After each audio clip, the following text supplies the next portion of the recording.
Perdoar. Uma palavra que todo mundo conhece, um ato que parece tão simples, mas que na verdade esconde um paradoxo enorme.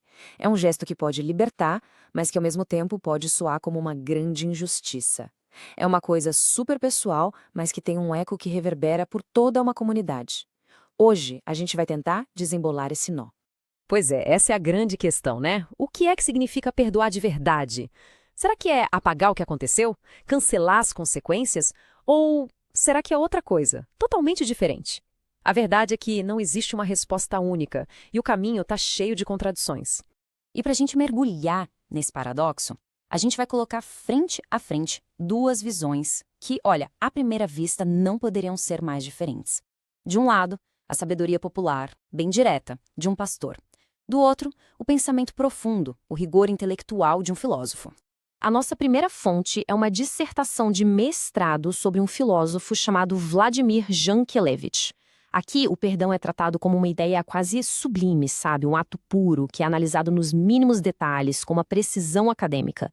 É, digamos, a visão ideal do perdão.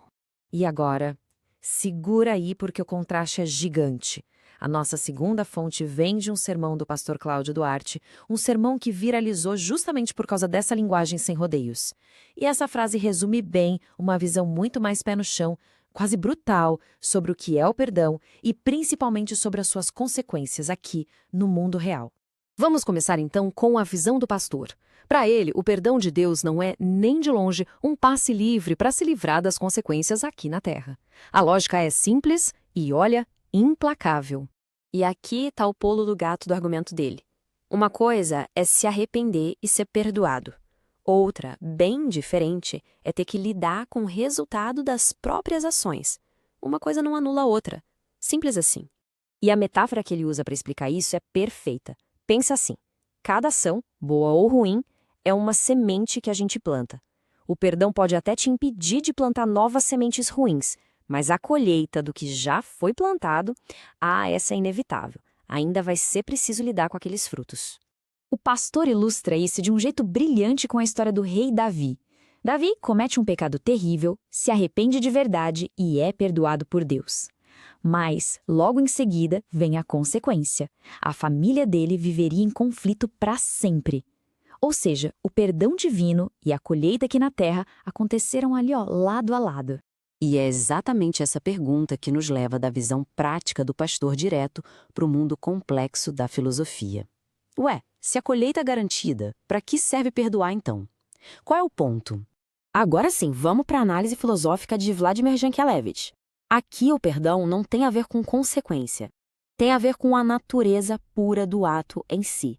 E, gente, é uma virada de chave completa na perspectiva. A chave para entender essa visão está na própria palavra. A tese chama a atenção para a etimologia de perdoar, que significa dar plenamente. Não é uma troca, não é um cálculo, é uma doação total. É um presente. Para o Jankelevich, o perdão joga em outro campo, fora da lógica da justiça. A justiça quer equilíbrio, quer punição, quer reparação. O perdão não. O perdão é tipo um milagre que quebra essa lógica. É um presente que não depende de merecimento ou de arrependimento. E para entender uma ideia tão elevada, o Jankelevich usa um método muito esperto. Primeiro, ele nos diz o que o perdão não é. É como se ele limpasse o terreno de um monte de conceitos parecidos para que a verdadeira natureza do perdão pudesse brilhar. Primeiro de tudo, o perdão não é clemência. Um juiz, por exemplo, concede clemência lá de cima de uma posição de autoridade.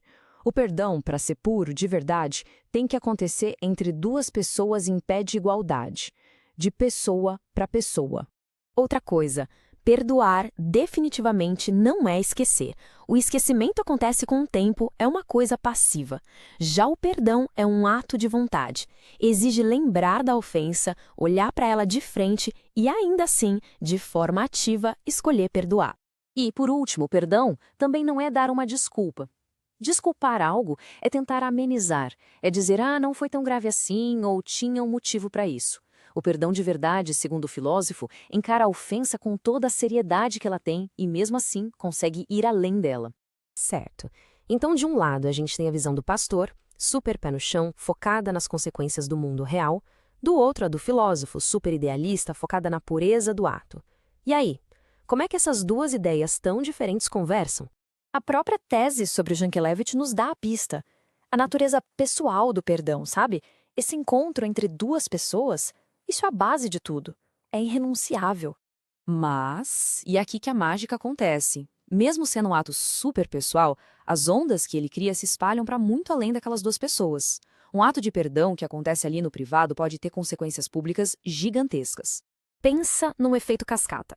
O ato em si pode ser íntimo, quase invisível, um milagre privado entre duas pessoas. Ele existe fora daquela lógica de justiça e consequência. Só que os efeitos dele, os efeitos podem quebrar ciclos de vingança que duram gerações. Ele cria um novo começo. E esse novo começo pode, pouco a pouco, ajudar a curar uma comunidade inteira. E aí a gente chega no coração do paradoxo. A questão não é escolher um lado ou outro, mas sim sacar como as duas coisas podem ser verdade ao mesmo tempo. Então, de um lado, a gente tem a realidade dura de que as nossas ações têm consequências e que o perdão não vai apagar isso num passe de mágica. E do outro, a gente tem a ideia sublime de que o perdão é um presente, um dom que nos liberta do passado e cria um futuro que não estava no roteiro. No fim das contas, é como se o perdão funcionasse em dois níveis ao mesmo tempo.